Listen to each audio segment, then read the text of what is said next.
Hi, good morning. Alexa, what time is it? The time is 5:53 a.m. The time is 5:53 a.m. I woke up about an hour ago and can't take any meds today because you can only get a certain amount in 24 hours and I've maxed out the amount that I'm allowed. So making this video, I've seen on the internet that there's loads of people who are desperately trying to recruit new donors to charity. I used to work in charity fundraising, actually broke the record at NTT for like the best fundraising shift that they'd ever had. I think there was one other guy who got more than me. I got more gifts in 8 hours, but his were of a higher value or something. I did very well at it. I haven't worked for a long time, and as I've got a kind of whistle blowing sort of sex trafficking, terrorism, NHS, police, bank scandal under my belt at the moment, I'm a bit paranoid about going back to work, and I don't think that's unjustified, unfortunately. But what is unjustified, I think, is the way that charities work. With the situation in Gaza, lots of people are going to be looking to charities and international aid organisations who, many of whom, accept monthly gifts, monthly direct debits. This isn't a reason not to give by direct debit. I think that, if you do pledge a gift and you honour it and you stick to it, then you're going to help to save the world and make amass huge amounts of wealth and create massive change in people's lives who are going through a much more tough time than most of us here in sunny Britain. But in a nutshell, when you get a charity direct debit, they read you out a disclaimer at the end.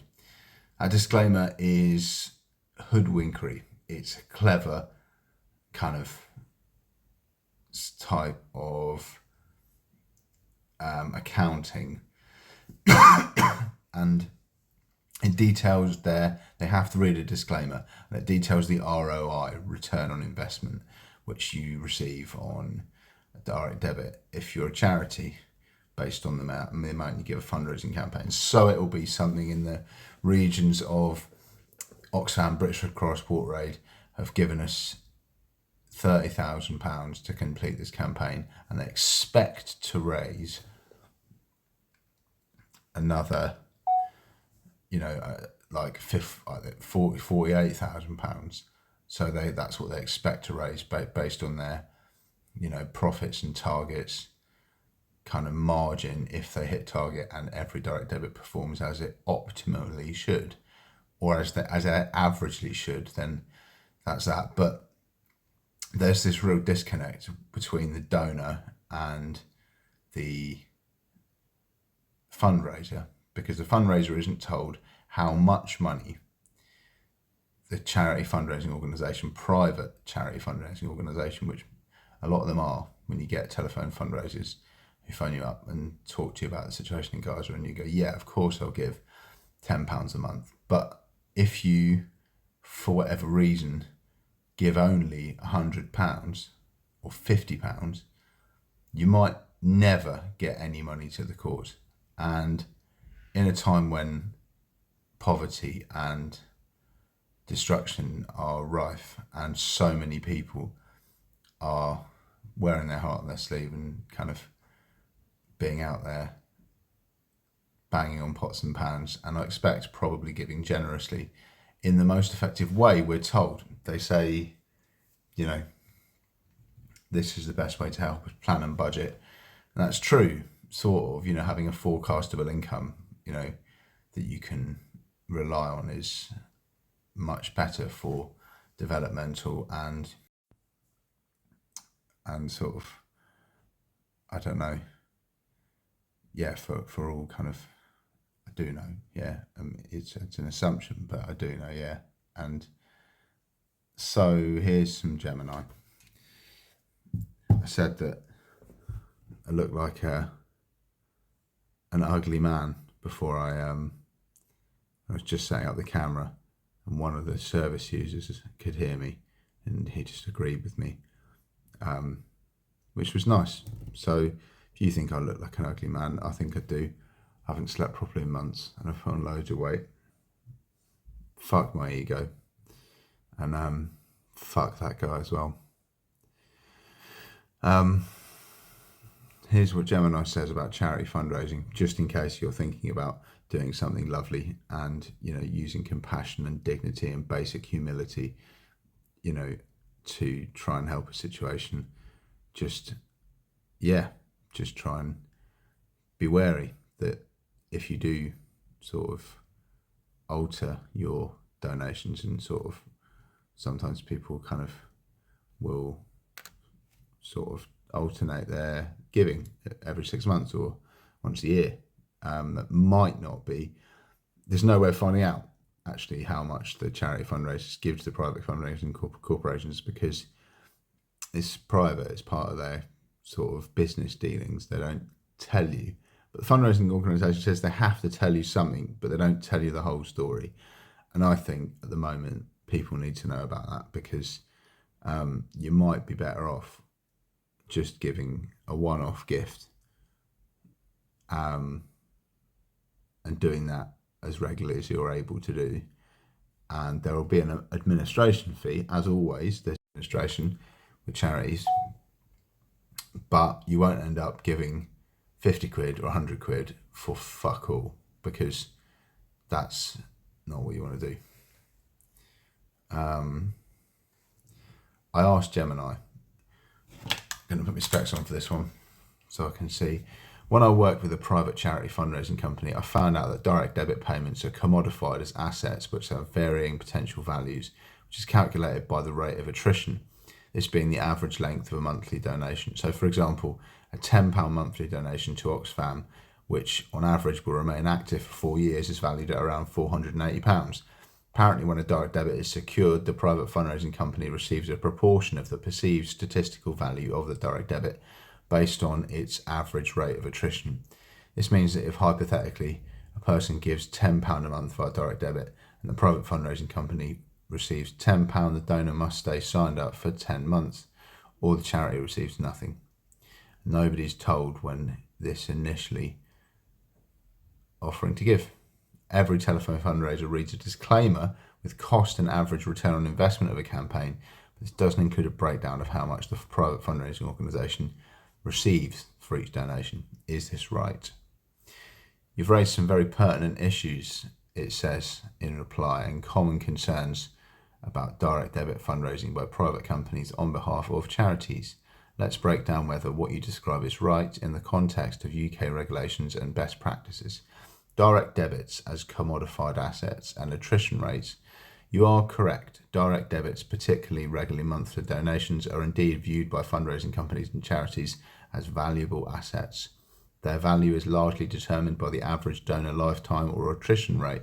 A £10 monthly donation expected to last 4 years, 48 months, would need to be valued around 480, 10 times 48. Why this happens? Charities rely on predictable recurring income to plan and fund their long-term projects. It's good job I'm not charity fundraising right now, because my fucking garbling my words out. I have hardly slept and I'm very medicated, and yeah. Anyway, it goes on to say, direct debits provide this stability. Private fundraising companies are paid to acquire their regular donors, and their compensation is often linked to the perceived long-term value of these donations, not just the first few payments. The proportion of perceived statistical value. This is a key point. Fundraising agencies often receive a significant upfront payment or a series of payments based on the projected value of the direct debit. This model incentivizes them to acquire donors who are likely to continue giving for a longer period. The donor must stay signed up for X amount of months issue. This is where the ethical and transparency concerns arise. The reality, if a private fundraising organisation, a company, receives a substantial upfront payment for a direct debit and the donor cancels quickly, the charity may indeed receive very little or even lose money on that specific donor acquisition. This is because the upfront fee paid to the fundraising company might exceed the actual donations received before the cancellation. That nobody is told this problem, this lack of transparency, is a major ethical concern. Donors typically believe their entire donation, or at least the vast majority of it, goes directly to the cause. They're generally not aware that a significant portion or even the initial payments might be used to cover the fundraising company's fees. Transparency and regulation in the UK. The good news is that there are regulations and codes of practice in the UK aimed at addressing these transparency issues. Fundraising Regulators Code of Fundraising Practice. This fundraising regulator is the independent non-statutory regulator for charitable fundraising in England, Wales and Northern Ireland. Their code of fundraising practice, which is recently being updated with a new version coming into force in November 2025, emphasises transparency, professional fundraisers' obligations. If a professional fundraiser is soliciting donations on behalf of a charity, especially face-to-face in public places or door-to-door, they are generally required to inform the potential donor of the name of the charity, that they are not a charity but a commercial company, and what percentage is taken by the company or whatever for wages and what percentage goes to the charity. This information should be provided before the donor gives any financial details. This can be verbal or in writing. So when they make these things, they're like really creative. And what they don't say, which is what they need to say, is you must stay signed up for 8 months or 15 months. Otherwise, the charity won't get a penny. They don't say that to people. I'm saying it to you now, but even if you ask a fundraiser on the phone, or somebody who when you phone up to sign up to the British Red Cross, even if you ask them, they'll say, I don't know, I'll have to ask my boss, and he won't be able to tell you either because it's sensitive, private, corporate information. Online fundraising platforms. Similar transparency requirements are being strengthened for online fundraising platforms, requiring them to clearly display how fees are calculated and how much of a donation reaches the charity. I did think about going online and finding some examples of some of these disclaimers, but you've probably seen them or heard one read to you over the phone before when you signed up to a charity. Is it right, based on the information you provided, the commodification of direct debits and payment models based on attrition rates, a common practice in professional fundraising?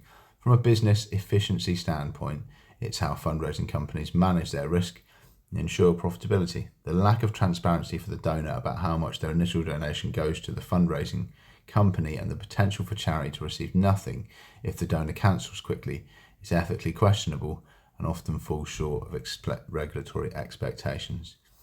What could happen? Clear disclosure. Fundraisers should make it explicitly clear to potential donors how the fundraising company is remunerated and what proportion of their donation, especially in the initial period, goes towards these costs. This allows donors to make informed decisions. Donors' right to know. Donors have a right to understand how their money is being used. Charity responsibility. Charities have a responsibility to ensure their fundraising partners adhere to ethical standards, regulatory requirements, then that donors are not misled. If you encountered a situation where this breakdown of fees was not provided, especially by a professional fundraiser, it would be a breach of the fundraising regulator's code of fundraising practice. You can report such instances to the fundraising regulator. Let's see if this works. Can you find me any charity disclaimers from online giving direct debit sign-up websites so I can check how they paraphrase and detail the return on investment versus the cost to the charity? You're looking for something very specific, a disclaimer that details the return on investment versus cost to the charity in relation to direct debit fundraising, particularly when a third-party fundraising company is involved and paid based on predicted donor lifetime. Based on my search, it's highly unlikely you will find this level of granular detail on a public-facing direct debit sign-up page for a charity. Here's why and what you will typically find. What you will find on most charity direct debit sign-up pages. 1. Direct debit guarantee. This is universal and legally required. It outlines the donor's rights, such as being notified of changes to payments, the right to a full refund if an error is made, and the ability to cancel at any time. You'll see this prominently displayed on almost all charity direct debit pages, e.g., the Brain Tumour Charity, Great Ormond Street Charity, the Icon Charity, Rainbow Trust. 2. Gift aid declaration. Information on how the charity can reclaim an additional 25p for every £1 donated if the donor is a UK taxpayer. This increases the value of the donation to the charity. 3. Privacy policy/data protection. Details on how the charity will use the donor's personal information. 4. Charity registration details. The charity's name, registered charity number, and sometimes address. 5. Fundraising promise. Standards. Less common, but good practice. Some charities might have a general fundraising promise that outlines their commitment to ethical fundraising, respecting donor wishes, and being transparent. The Icon Charity, for example, lists an Icon's fundraising promise as a useful link. Why you are unlikely to find specific ROI cost breakdowns. Complexity. The perceived statistical value and attrition rates are complex calculations used internally by fundraising companies and charities for financial modeling and contract negotiation. Presenting this to a donor in a simple, understandable disclaimer on a sign-up form would be incredibly challenging without overwhelming them or creating confusion. Focus on donor experience. Charity websites are designed to make it easy and appealing for donors to give. Detailed financial breakdowns of fundraising costs, particularly those related to third-party agency payments, are generally not considered part of a smooth donor journey on the initial sign-up page. Regulatory interpretation. While the fundraising regulator emphasizes transparency, their guidance for public-facing disclosures tends to focus on the percentage of the donation that directly reaches the charity after payment processing fees, rather than the internal contractual arrangements with fundraising agencies based on long-term donor value. Commercial confidentiality. The specific payment structures between charities and their private fundraising companies can be commercially sensitive information. Where you might find more detail, but still not likely in the way you described. Annual reports and accounts. UK charities are legally required to publish their annual reports and accounts.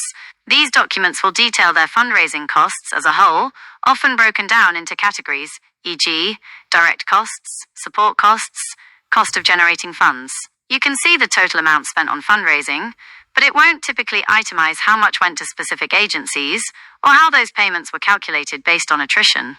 Fundraising Regulator's website, the Fundraising Regulator, provides guidance and codes of practice. While they won't list specific charity disclaimers, they outline what should be disclosed by professional fundraisers, particularly in face-to-face or telephone fundraising, where an agent directly asks for a donation. Giving platform fee structure. Sorry, just pressed pause on the recording instead of pause on the audio, because that's probably feeding back into your mic through the phone speaker, and it's quite long.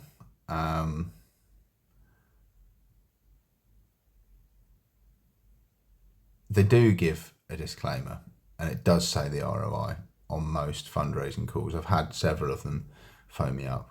I do give to charity by direct debit, and I'm not suggesting that I'm going to cancel those direct debits.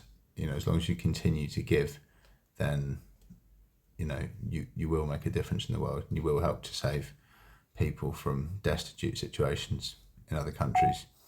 But I think it's important for anybody who, it was kind of like why I left fundraising, why I didn't want to work in fundraising anymore, was because you're at a kind of direct detriment to people who you're recruiting, because you're not allowed to tell them the truth on the phone, and that's pretty fucked up, isn't it?